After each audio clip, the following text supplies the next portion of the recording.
Film ini diawali pada tahun 1975 dengan seorang anak kecil yang sedang dikejar oleh seseorang. Anak kecil itu pun hilang dan orang tuanya melaporkan kasus ini kepada polisi. Dan setelah kejadian itu, banyak kasus kehilangan orang di wilayah gunung es itu. Film pun beralih kepada para pemuda-pemudi yang akan menghabiskan waktu liburannya untuk bermain ski di pegunungan es. Mereka terdiri dari 5 orang, yaitu Eric dan Jenica yang merupakan pasangan, Mikkel dan Igun yang merupakan pasangan juga, dan Morten Tobias yang merupakan jomblo. Yang jomblo, coba angkat tangan. Yang sabar ya, lanjut. Sesampainya mereka segera bermain ski, dan tiba-tiba saja si Tobias ini jatuh slur sampai tulang kakinya retak. Efek jomblo ini mah. Jenica segera menolong Tobias. Tobias perlu bantuan, tetapi tidak ada sinyal di tempat itu. Mobil yang mereka naiki pun sangat jauh dari tempat itu, hingga pada akhirnya mereka semua melihat sebuah bangunan di bawah. Ternyata bangunan itu merupakan sebuah motel tua yang sudah tidak dihuni lagi. Eric segera memecahkan kaca motel menggunakan tongkat ski, dan mereka pun segera berteduh di motel itu.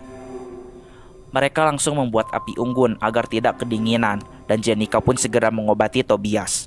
Karena gelap, mereka mencoba mencari sumber listrik di motel itu. Saat sedang mencari, mereka melihat ada banyak pecahan kaca yang berserakan, dan ternyata kaca itu adalah pecahan dari tempat penyimpanan kapak.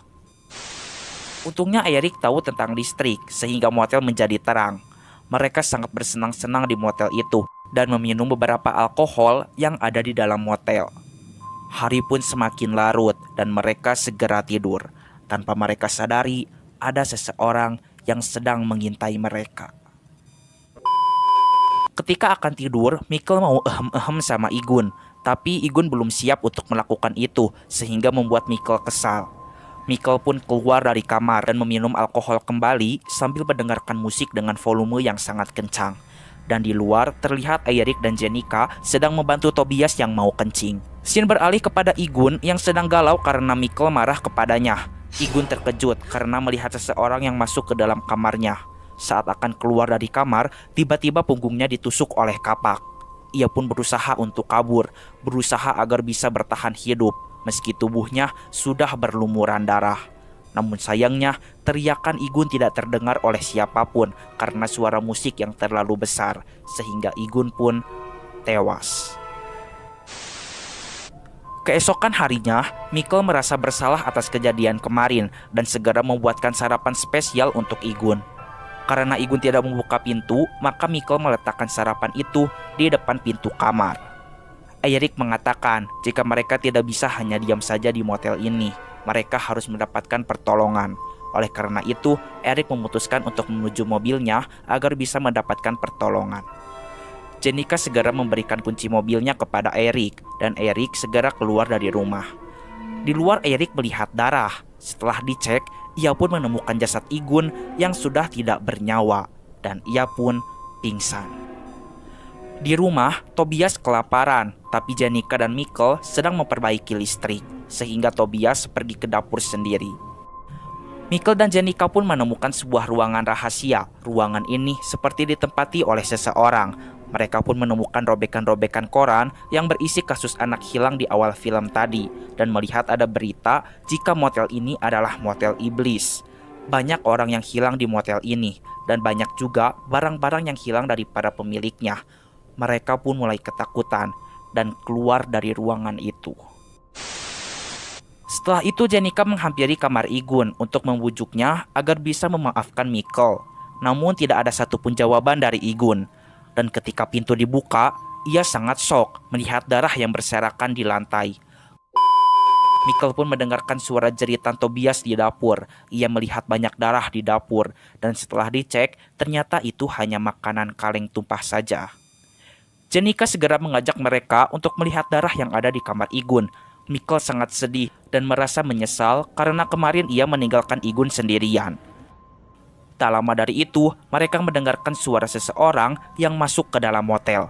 Mereka segera berlari dan bersembunyi di sebuah ruangan dengan meletakkan lemari di depan pintu agar tidak ada orang yang bisa masuk. Mikkel masih kepikiran dengan nasib Igun. Michael pun percaya jika Igun masih hidup, sehingga ia memutuskan keluar dari kamar itu dan mencari Igun. Dan benar saja, psikopat itu datang dan segera mengejar Michael.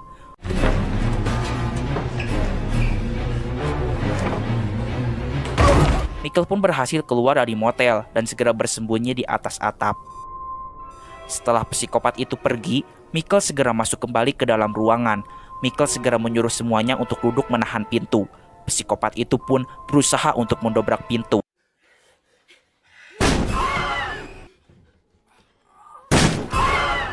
Namun ia gagal karena pintu berhasil ditahan oleh mereka semua. Michael tidak mau mati di sini. Ia takut karena psikopat itu membawa kapak dan ia tidak yakin jika ia masih bisa hidup jika terus berada di ruangan ini. Ia memilih kabur dan meninggalkan Jenica dan Tobias di tempat itu.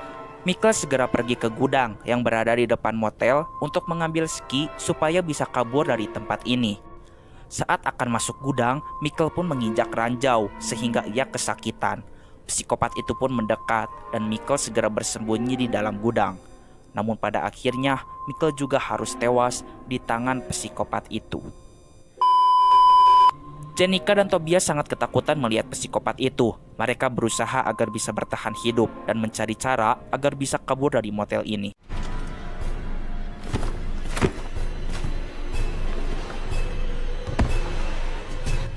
Jenica segera pergi ke gudang untuk mengambil ski dan papan seluncur. Tapi papan seluncur itu sangat berat untuk ditarik. Ia tidak kuat, ia pun kecewa dan tidak tahu harus bagaimana lagi. Akhirnya Jenica memutar otaknya. Ia menemukan senapan dan satu peluru di dalam gudang dan ia mendapatkan ide untuk menjebak psikopat itu di ruang bawah tanah. Pertama-tama Jenica menyembunyikan Tobias di balik kain. Jenica memberikan senter kepada Tobias untuk dijadikan pertanda jika psikopat itu dekat di tempat ini. Jenica pun mematikan semua listrik agar psikopat itu kesusahan. Jenica segera memancing psikopat itu agar masuk ke dalam ruang bawah tanah. Ketika sedang memancing, ia melihat ada kunci mobil milik Eric di lantai ruang bawah tanah. Ia pun melihat jasad Igun dan Michael. Dan tiba-tiba saja ada tangan yang mencengkram kakinya. Dan ternyata itu tangan Eric. Eric belum mati dan Jenica sangat senang. Tiba-tiba saja Tobias memberikan pertanda jika psikopat itu semakin mendekat. Jenica menyuruh Eric untuk berbaring dan ia segera pergi ke ruang atas dan langsung bersembunyi. Psikopat itu pun masuk ke ruang bawah tanah dan Jenica segera akan menembak psikopat itu. Tiba-tiba si psikopat mematikan lampu senternya sehingga Jenica kesusahan untuk melihat. Tak pikir panjang, Jenica segera menutup pintu ruang bawah tanah dan menahan pintu itu memakai senapan. Mereka berhasil menjebak psikopat itu sehingga mereka bisa kabur dari motel iblis ini. Tapi Jenica tidak mau keluar karena Eric masih hidup di dalam motel ini. Eric pun mengetuk pintu dan setelah pintu dibuka, mereka pun melihat Eric yang ditusuk oleh kapak psikopat gila itu. Mereka mulai mundur secara perlahan-lahan. Karena sebenarnya Tobias suka sama Jenica, akhirnya ia menyuruh Jenica untuk segera kabur dari motel ini. Dan ia pun tewas karena kepalanya tertancap oleh kapak si psikopat. Jenica segera kabur memakai ski, namun sayangnya ia harus pingsan karena kepalanya dipukul keras oleh kapak. Keesokan harinya, Jenica sadar dari pingsannya dan di hadapannya terdapat mayat teman-temannya yang akan dibuang oleh si psikopat ke dalam jurang. Satu persatu teman-temannya pun dibuang. Ia pura-pura mati agar bisa selamat dari psikopat gila ini. Ia pun melihat cutter yang berada di saku celana Tobias. Ia segera mengambilnya untuk melawan psikopat itu.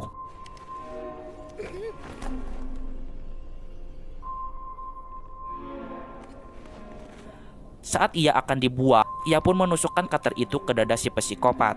Mereka berdua pun berduel di pinggir jurang. Dan Jenica berhasil membuka topeng si psikopat. Yang ternyata psikopat itu adalah ayah dari anak yang hilang di awal film tadi. Yang ternyata ayah dan ibu dari anak itu adalah psikopat berdarah dingin yang sudah membunuh banyak orang. Akhirnya ia bisa melawan sehingga psikopat itu jatuh dan tewas ke dalam jurang. Dan ia pun selamat. The end.